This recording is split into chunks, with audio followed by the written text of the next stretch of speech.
21শে March বিশ্ব কবিতা দিবস। এই উপলক্ষে আমার নিবেদন আমার লেখা কবিতা। কবিতার শিরোনাম কবি ও কবিতা। আমি পথ চলি শুধু কবিতার জন্য। বলতে পারি কবিতাকে পাবো বলে।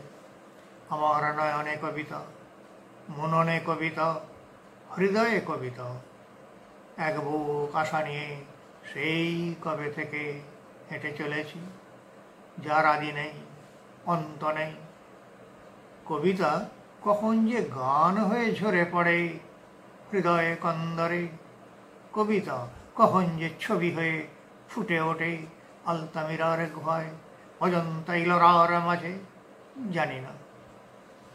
কবিতা, তুমি কি বিশ্বাস করবে শুধু তোমারই জন্যে হেঁটে চলেছি সেই সৃষ্টির আদিকাল থেকে। কবিতা কখন যে শরীর রূপ নিয়ে হাজির হয় বলা যায় না। ক্রৌঞ্চের শোকে, ক্রৌঞ্চির হৃদয়ে যে ব্যথা লাগে, সে তো আমারই বুকে ব্যথা হয়ে বাজে।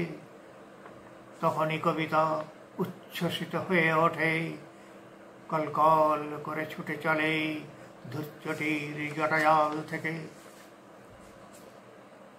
মরমর ধ্বনির মাঝেও আছে ছন্দ, ঝোড়ো বাতাসেও আছে অন্যতর ছন্দ।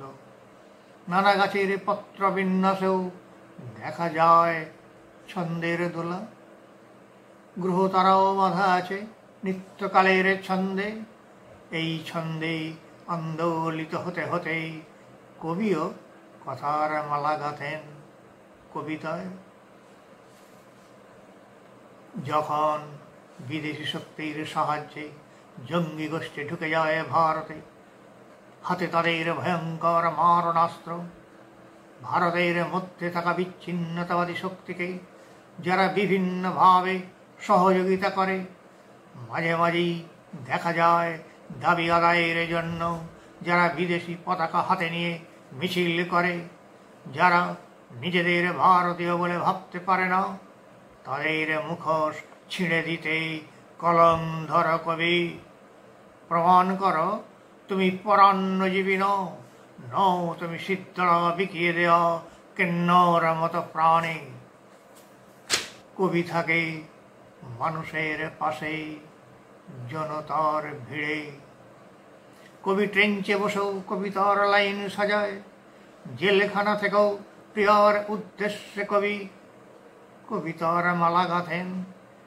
কবি সমাজের জল ছবি তুলে ধরে সবার সামনে হাট করে। যথাযথ অন্যায় তার বিরুদ্ধেও সরব হয় কবি। তখনই কবিতায় শোনা যায় মেঘের গর্জন, বজ্রের হুঙ্কার। কবির কবিতা তাই ফুলের সৌরভ, শ্যামের বাঁশরি, কখনো শ্রীকৃষ্ণের শঙ্খনাদ কিংবা রণক্ষেত্রের গণ্ডীব টঙ্কার। ছিন্ন ভিন্ন কর কবি চক্রান্তের জাল, তাহলেই দেখা যাবে ফুটন্ত সকাল।